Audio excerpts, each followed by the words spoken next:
आइए दोस्तों, आप लोगों ने बहुत कमेंट किया, बहुत से बच्चों ने डिमांड किया था कि सर पाइथागोरस ट्रिपलेट क्या होता है, इसका यूज कैसे करते हैं, इसको थोड़ा समझा दीजिए। तो आइए अब मैं आपको उसी पे बात करता हूं कि पाइथागोरस ट्रिपलेट होता क्या है दरअसल में और उसका यूज कैसे करना है। मेन बात याद रखिएगा कि आपको तो पहली बात की आपको ये पूरा वीडियो लास्ट तक देखना है, ताकि पाइथागोरस का एक एक पॉइंट आज खत्म होने वाला है। कैसे यूज करेंगे, कैसे निकालते हैं, होता क्या है, सब चीज। देखिए पाइथागोरस ज्यादा कुछ नहीं है, ये तीन व्यक्तियों का एक ऐसा समूह है जो सीधे सीधे एक समकोण त्रिभुज बना देगी। पाइथागोरस क्या है? तीन व्यक्तियों का एक ऐसा समूह है दोस्तों जो सीधे सीधे एक समकोण बना देती है। समकोण समकोण त्रिभुज तो आप जानते होंगे ना, इस तरह से होता है जिसका एक कोण 90 डिग्री का होता है, ये हमारा समकोण त्रिभुज होता है। पाइथागोरस ने एक बात कही थी कि जो तीन भुजाएं होंगी, तीन भुजाएं है ना समकोण में, तो इसमें बड़ी भुजा का जो वर्ग होगा वो अन्य दो भुजाओं के, जो शेष अन्य दो भुजाएं हैं, इनके वर्गों के योग के बराबर होगा। जैसे मैंने तीन संख्याएं ले ली, 3, 4 और 5 मैंने ले लिया। तो पाइथागोरस का जो स्टेटमेंट था वो ये था कि 5 का वर्ग ऑलवेज बराबर होगा किसके? 3 के वर्ग प्लस 4 के वर्ग के। तो हम करके देखते हैं। 25 बराबर 9 प्लस 16। देखिए 25 के इक्वल में आ गया ना, 25 25, मतलब ये 3, 4 और ये 5 जो हमने संख्या ली है, ये क्या है? ये एक ट्रिपलेट है। ये एक क्या है? ट्रिपलेट है। ट्रिपलेट का अर्थ समझ में आ गया? तीन संख्याओं का एक ऐसा समूह होगा जो सीधे एक समकोण बना देगी। और समकोण बनने की क्या नियम और क्या शर्त है कि बड़ी वाली जो भुजा है उसका वर्ग शेष अन्य दो छोटी भुजाओं के वर्गों के योग के बराबर होगा। अगर ये हो गया तो ये क्या हो गया? एक ट्रिपलेट बन जाएगा। अब आते हैं ट्रिपलेट निकालने के फॉर्मूला की। एक फॉर्मूला दोस्तों याद रखिएगा, ट्रिपलेट निकालने के लिए हमेशा आपके बड़ा काम आने वाला है। 2n n स्क्वायर माइनस 1 और n स्क्वायर प्लस 1, ये हमारा ट्रिक है। इस ट्रिक के मदद से हम कैसा भी ट्रिपलेट निकाल लेंगे। इस ट्रिक के मदद से हम लोग कैसे भी ट्रिपलेट को निकाल लेंगे। पर आपको ध्यान क्या देना है यहाँ पे, ये समझिएगा कि जो ये n है ना, n होता क्या है? तो दर्शन में n हमारा दोस्तों प्राकृत संख्या होती है। n क्या होती है? प्राकृत संख्या होती है। और एक बात और, पहला तो आपको n को क्या लेना है? प्राकृत संख्या। दूसरा इसमें याद रखना है, n कभी भी 1 के इक्वल नहीं होगा। n किसके इक्वल नहीं होगा? 1 के इक्वल नहीं होगा। क्यों नहीं होगा इसको भी समझ लीजिए।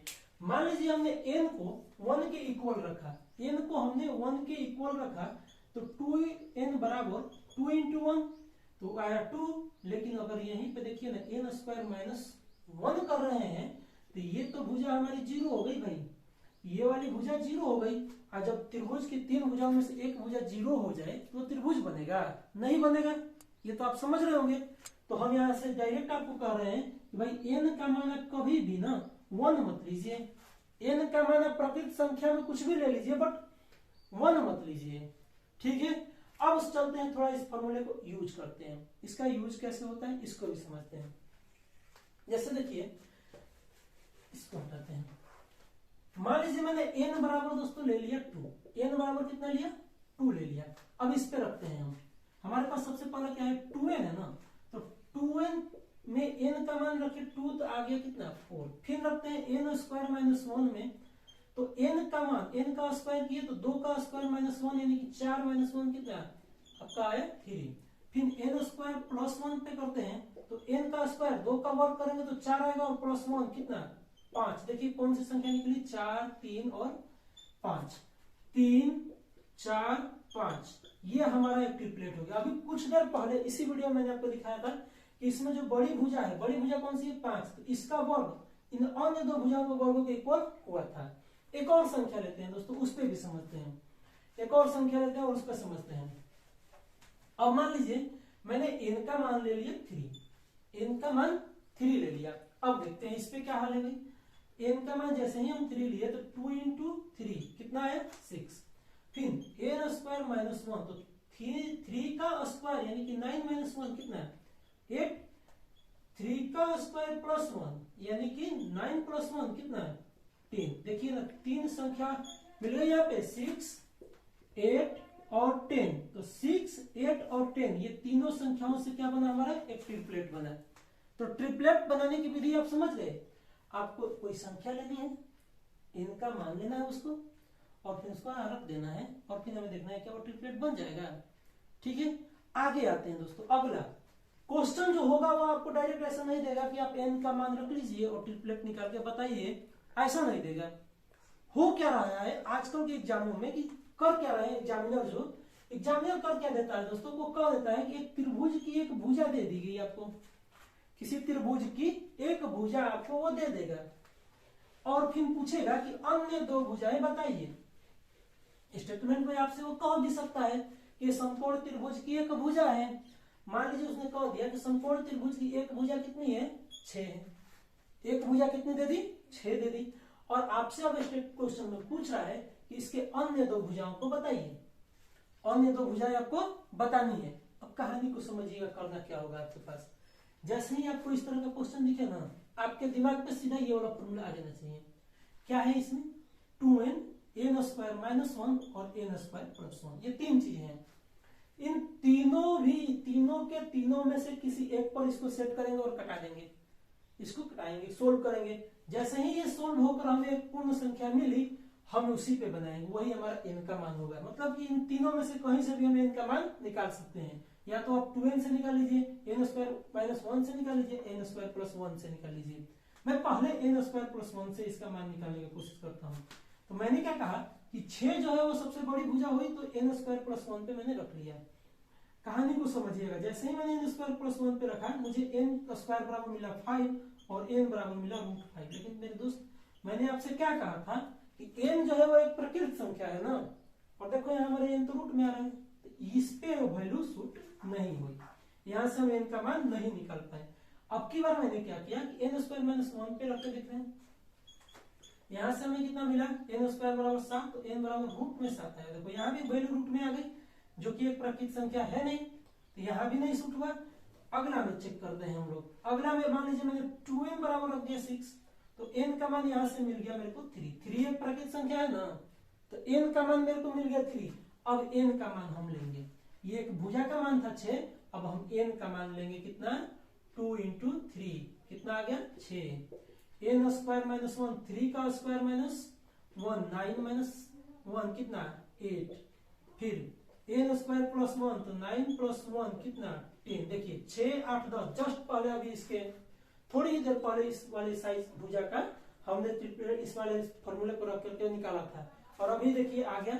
आपको क्वेश्चन में क्या दिया गया था कि समकोण त्रिभुज की एक भुजा दी गई थी 6 और दूसरा आपसे बाकी का भुजा पूछ रहा था, तो हम निकाल लिए एक भुजा की मदद से। करना क्या है भाई, इस 6 को इन पे सेट करना है, जहां से कट के n का मान आ जाए।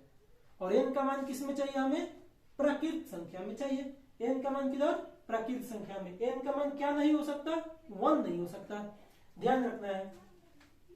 मान लीजिए एक और मैंने क्वेश्चन ले लिया, और इस क्वेश्चन में मुझे कहा जा रहा है कि जो हमारा n है, n नहीं दोस्तों, मान लीजिए वो क्वेश्चन में कह देगा कि किसी समकोण त्रिभुज की एक भुजा, किसी समकोण त्रिभुज की एक भुजा का मान मान लीजिए दे देगा आपको वो 40।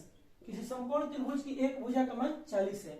किसी समकोण त्रिभुज की एक भुजा का मान आपको दोस्त दे दिया कि उसने कि 40 है। अब आपको बताना है कि इसके अन्य दो भुजाएं क्या होंगी, इसके अन्य दो भुजाएं क्या होंगी, तो इसको निकालना देखते हैं। एक भुजा का मान कितना बोल दिया 40, अन्य दो भुजाएं निकालना है, तो देखते हैं हम लोग कितना आता है। 2n बराबर हो गया क्या 40, n का मान कितना है मेरे दोस्त, n का मान यहां से आ जाएगा 2 कट के 20 है। 20 एक प्राकृतिक संख्या है ना, हम इसको ले सकते हैं। ये एक भुजा है। अब देखना यहीं पे क्या और किसी पे भी आ रहा है क्या, n स्क्वायर माइनस 1 में ले रहा हूं, तो ये 40, n स्क्वायर बराबर कितना 41, नहीं ये तो रूट में आ जाएगा वैल्यू। अब फिर मैंने लिया n स्क्वायर प्लस 1, ये आ गया कितना 40, तो n स्क्वायर बराबर अपने पास आया कितना 49, ये भी वैल्यू रूट में आ जाएगी। मतलब यहां से निकला 2n के बराबर मैंने रखा 40 पे, यहां से n का मान क्या निकला 20। अब जब आपके पास n का मान मिल गया मैं भाई, तो एक बात बताइए, ये तो 40 हो जाएगा 2n, और ये कितना होगा n स्क्वायर माइनस 1 बराबर, तो n का मान 20, तो 20 का स्क्वायर करेंगे हम लोग तो मिलेगा कितना 400। 400 का माइनस 1 कितना किया जाएगा 399, और फिर करेंगे तो n स्क्वायर प्लस 1 बराबर आ जाएगा मेरे दोस्त 400 प्लस 1, 400 प्लस 1 ये हो गया कितना 401। ये हमारा हो गया एक ट्रिपलेट किसका, तो 440, 399 और 401, ये तीन भुजाएं मिलकर बनाएंगी एक समकोण। ये आप पैटर्न समझ गए होंगे अभी तक कि किस तरह से इस सूत्र का यूज करना है ट्रिपलेट निकालने के लिए। त्रिभुज की एक भुजा दी गई हो तो हम इसका यूज करके अन्य दो भुजाओं को निकाल सकते हैं। लेकिन अब थोड़ा सा और रुकिएगा, अभी मैं एक और क्वेश्चन आपसे बोलने वाला हूं और उसको जरा समझिएगा कि उस पे क्या होगा। जैसे कि मान लीजिए आपको त्रिभुज की एक भुजा का मान दे दिया 7, क्वेश्चन में क्या दे दिया 7 दे दिया, कह रहा है कि त्रिभुज की एक भुजा का मान कितना है 7 है और आप अन्य दो भुजा बताएं, तो क्या हम इसका यूज करेंगे। आइए चेक करते हैं भाई। 2n बराबर हम रखे 7, तो यहाँ से n का मान आ गया 7/2। ये एक प्राकृतिक संख्या नहीं है, मतलब यहाँ पे ये यूज नहीं होगा। मैंने रखा है n² - 1 बराबर कितना है, तो 7, तो यहाँ से आ गया n² बराबर 8, n बराबर √8। ये भी एक हमारा प्राकृतिक संख्या नहीं है। n² + 1 बराबर 7, यहाँ से आ गया n² बराबर 6, n बराबर कितना √6, ये भी एक हमारा प्राकृतिक संख्या नहीं है। तो अब क्या होगा, अब कैसे, ध्यान रखिएगा दोस्तों, अगर एक भुजा का मान दे देना, ये एक भुजा 7 दे रहा है ना, तो कोई जरूरी नहीं है कि हर संख्या से आपका ट्रिपलेट ही बन रहा है। हर, जैसे कि मैंने 7 भुजा का मान है, तो जरूरी नहीं है कि 7 के साथ में जो अन्य दो भुजाएं आएंगी वो ट्रिपलेट की ही भुजा होंगी।